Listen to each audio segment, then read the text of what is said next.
Damian Lillard rumors. What do I make of it? Should the Sixers go out and get a Damian Lillard? Well, that's obvious you should, right? What is this team going to need to do?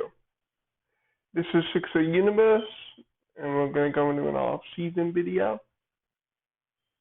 Obviously, if you could get Damian Lillard for whatever you can get him for, it's obviously going to require a big package. You should go do that. Here's my concern.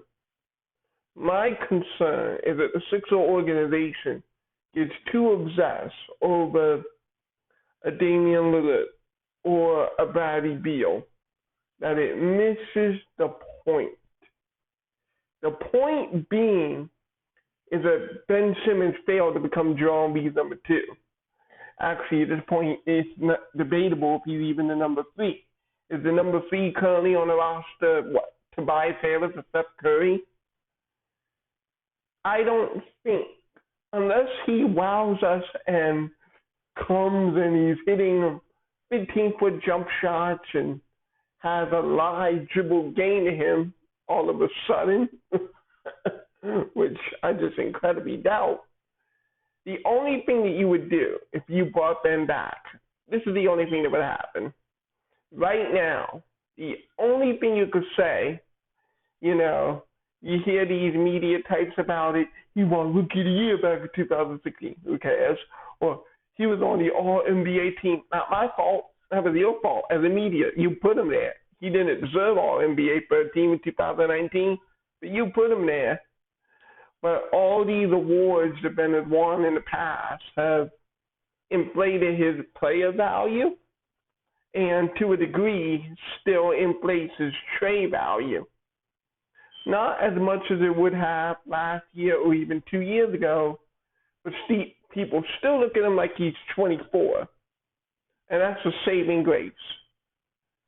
But we saw what happened in the postseason. Quite frankly, we were seeing what was happening during this past regular season, where it was just becoming more and more evident that he was not or will not put in the time, the work, dedication, etc. They're getting any more out of his game than being Lamar Odom. If we were to bring him back and he doesn't put any work in, then what would eventually happen is that everyone in the NBA, if they haven't already, executives and front office people will eventually be like, he's not a 20-year-old anymore. There was a running Sixer joke, on Sixer Reddit, Sixer Twitter, etc. A running joke by a lot of Sixer fans that Ja is going to wake up and give you 20 and 10. At this point, it's a running joke that Ben Simmons is going to be the next LeBron 2.0 with the jump shot. It's a running joke, but it's not funny. I'm going to be brutally honest, although being brutally honest, if God forbid some executive watches my videos, then I'm doing my favorite team a disservice. But in case just fans watch it, I'm going to be real with you. This is year 5. I mean, if you think about, here's a way to look at it.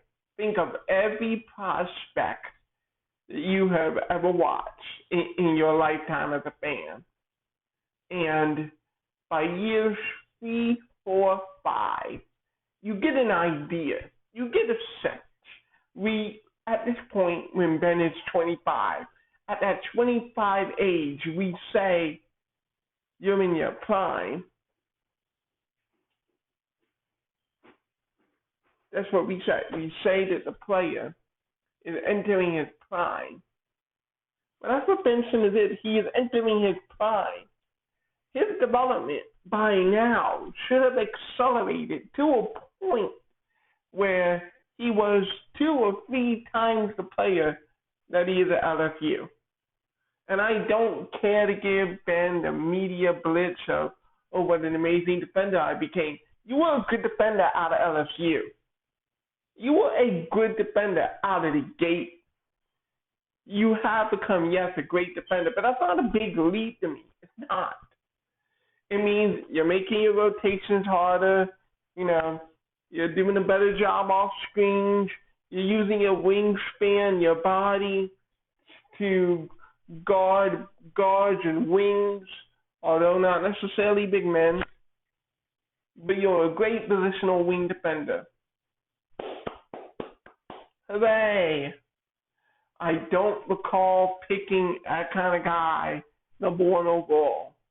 I mean, let's put this in perspective. I thought that the Matisse Thybulle pick, a pick 20 with a reach. Okay?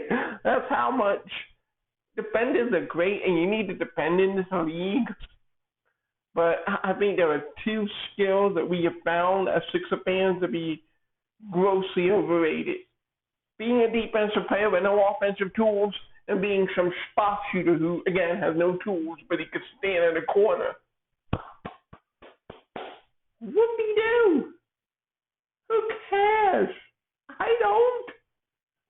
So what does it mean?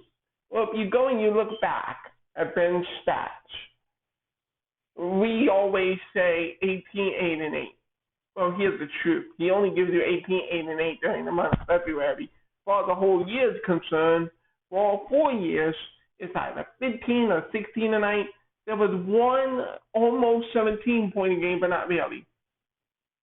So even though we're waiting for Ben to get to this threshold, over the course of a season, not over the course of 1 month, and that 1 month allows him to become an all-star. Oh, and by the way, coaches, can you do me a favor? If we fans say that a player has not reached the threshold of top 15 players in the All-Star game, can you please respect our wishes?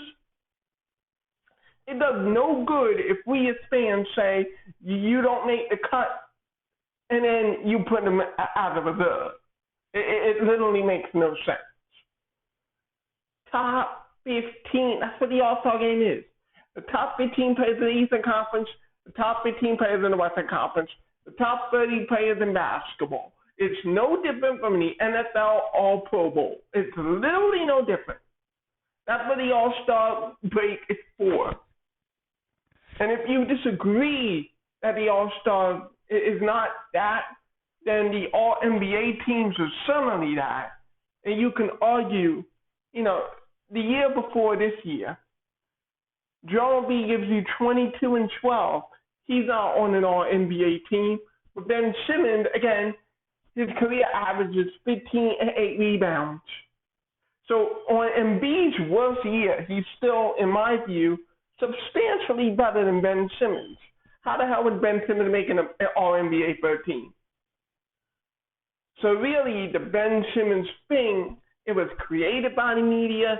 It's what you perceive to be his value, but he's never been that good at any point in his career. And some might say, LaQuant, why are you so obsessed over the media and even executives at this point at age 25 overhyping Ben Simmons? I am concerned because of this front office might make a mistake.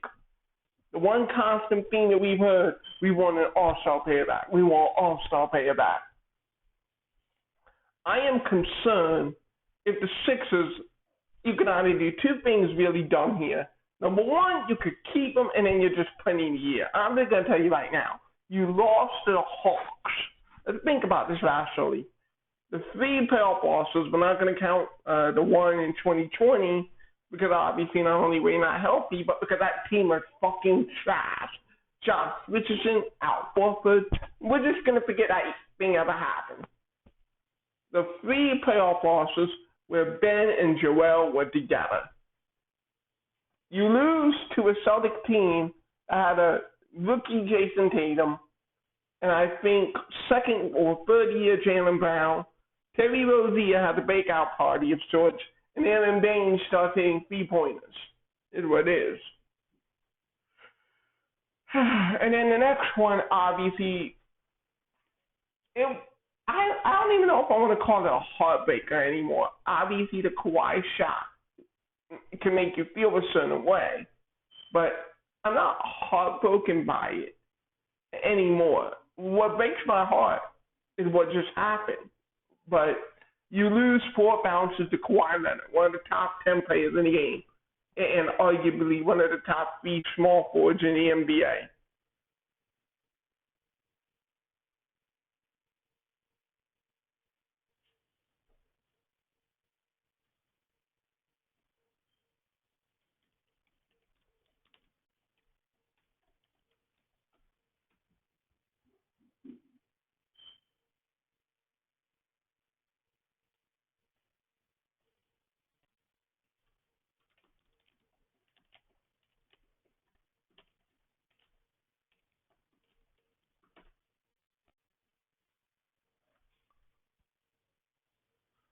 So when you think about it, you get the Kawhi shot, right? And then this year, you lost to Trae Young, who has proven himself to be a superstar. Okay, fine. You lost to Clint Capella and Kevin Huerter. What? Do you see that we are literally losing the worst opponents as we go along? The best opponent you lost to was Kawhi, and then you lose to Trae Young and Clint Capella. Well, you know what that tells me? If you can't get past the Hawks with this, it's not going to get better, Doc. You literally, it was right there. A fish-seeded team, an undersized 6'1" point guard, a couple of spot shooters in Huerter and Gallinari. Even with as flawed as we were, we should have been able to take it. But we didn't take it. Bottom line, if we want to blame Doc or Ben or whatever, especially Ben, one of the worst series ever, seriously, that's not hyperbole in the slightest. But regardless, we couldn't get it done. And what does that mean from my perspective as a fan and as an analyst? You couldn't beat Atlanta. What possible hope do you have of beating Milwaukee, who's in the finals right now, of beating Phoenix in the Summer Game Series? Could you even beat the Clippers or the Jazz in the Summer Game Series, realistically speaking? You couldn't get past Atlanta.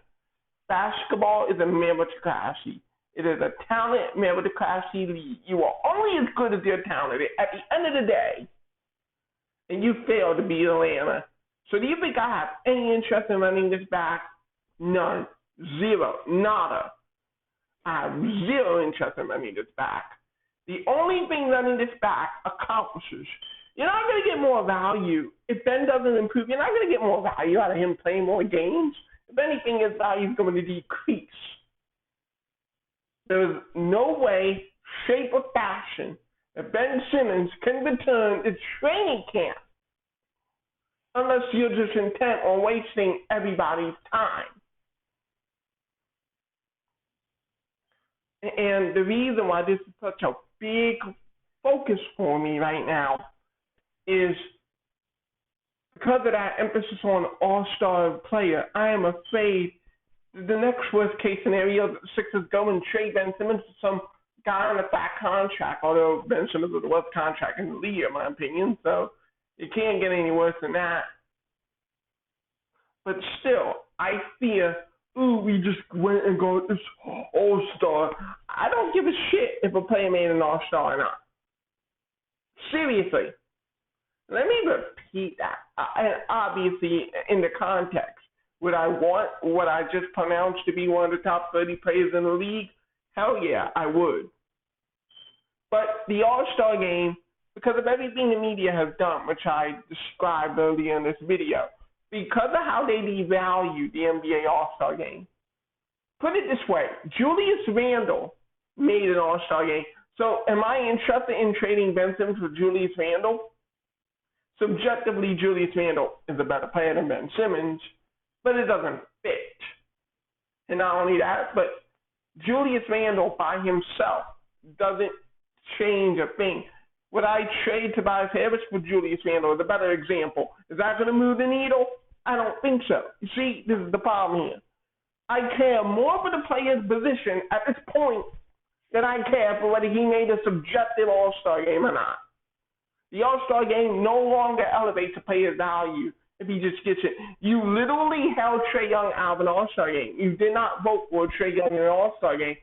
What value is there if one of the top 10 talents in the league doesn't get in?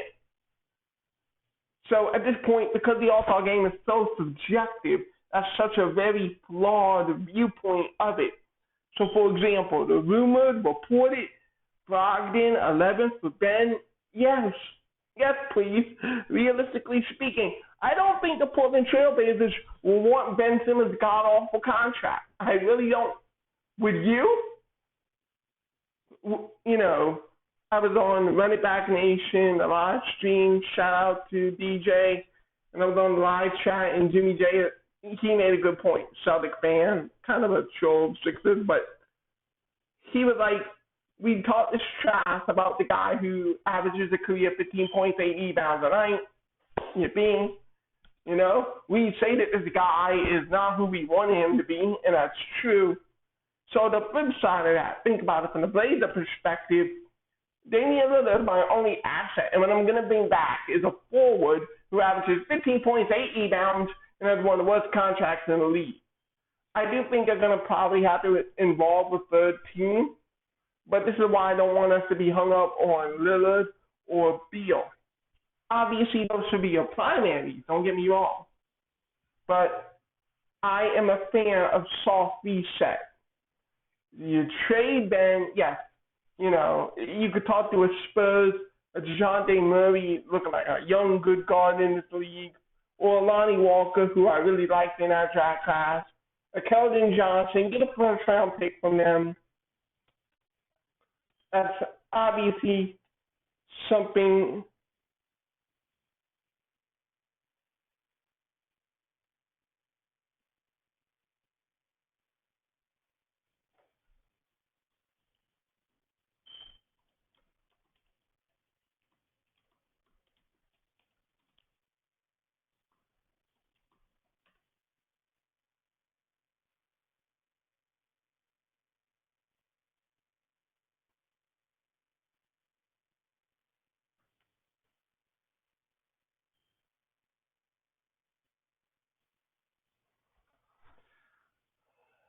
Um,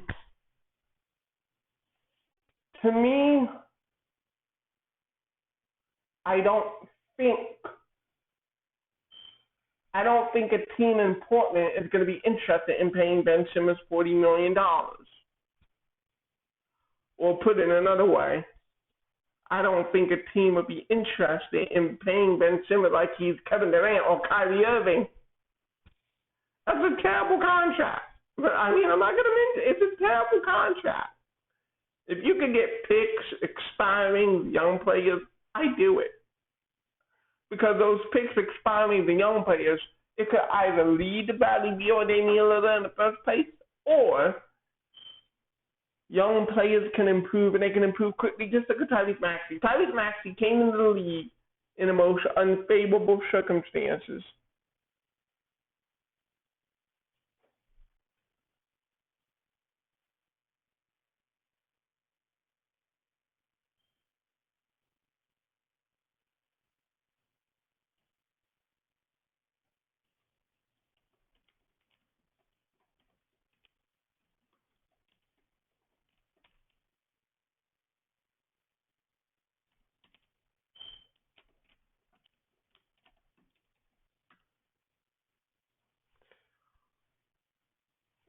Tyrese Maxey came into the league, during the circumstances of the coronavirus, during the circumstances of no training camp, no summer league, and just think about how quickly Tyrese Maxey improved in such a short period of time. Now, imagine a rookie who is motivated and skilled, like a Ayu Dosunmu from Illinois. He'll get an NBA training camp, a serious one. He will get an NBA summer league and these workouts. If you're a rookie and you're drafted into this somewhat semi-normal situation, you have a leg up on what other rookies were able to get to a good degree.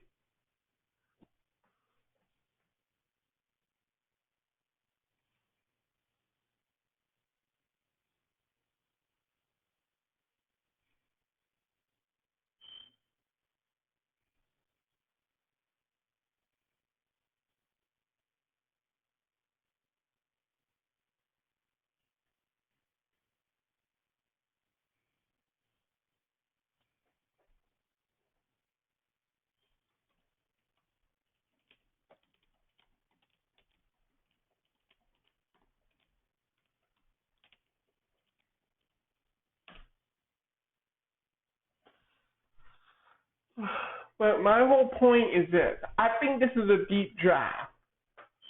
I've been looking at some, and I'm going to release a couple of videos. I've been looking, of course, there was the one video on the Kansas wing. I'm not going to really be able to complete that, but I did watch some Kansas tape.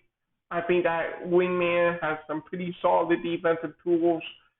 It doesn't sound like he's going to be drafted, so who knows? He might even be on a six or summer league team or summer league team. Bounce around the league, you never know. Obviously, you saw the Luka Garza video. I feel like Garza is a first-round talent. I would grade him in the lottery. No one else seems to do so. That's going to be on them. You know, it's just like Nikola Jokic going in the second round. If someone wants to make that mistake and Luka Garza comes in and performs at a high level in the NBA, don't say I didn't tell you. Like, I just find it funny that the guy has an NBA level package at college and they're like, second round, Jimmy Okafor had with a freaking hook shot and they picked him at number 3 overall. Makes no sense. NBA. Right? But I'm going to be releasing some videos lately. I'm going to take a look at Chris Duarte, the wing from Oregon. Jared Butler, I should be saying, because of his heart condition and the NBA, hopefully they're able to clear it. Hopefully this is another awesome situation. If you can get it cleared and if he's there available for you in the draft, this is a two-way wingman who could score 6'5", great size.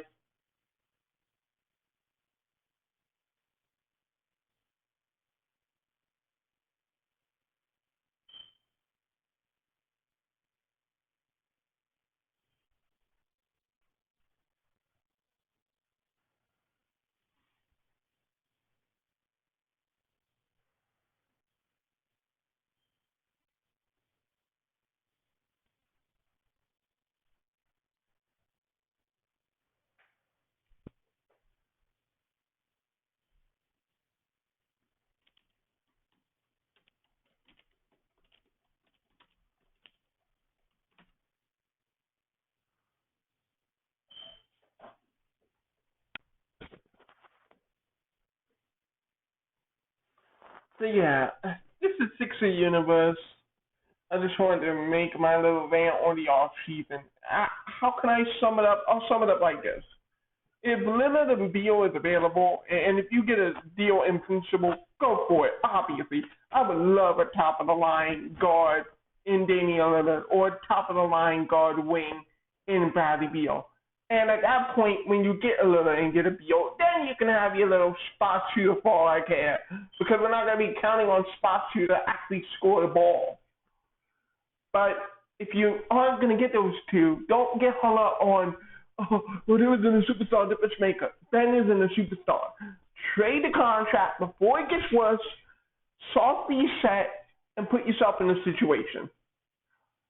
I feel Joel Embiid would be patient if he did see that we're going to rebuild this thing and restructure this core. But if we just keep this, it's a waste of time. It's a waste of Embiid's time. The very last thing you want to show Joel Embiid is that this is going to be like Portland, Washington, where it's going to be a waste of time. Retooling is better than keeping a bad contract just because you don't care about the optics. You're concerned about the optics. Screw it. You know? Tear it up, blow it up. After what happened in Atlanta, Game 7, 96 points, you had to blow it up. Joel's not going to say it, but inside his heart, he wants it blown up. I want it blown up. Everyone wants it blown up. Blow it up, regardless if you get a superstar or not. Because keeping it around doesn't make sense. Sixer Universe, signing off.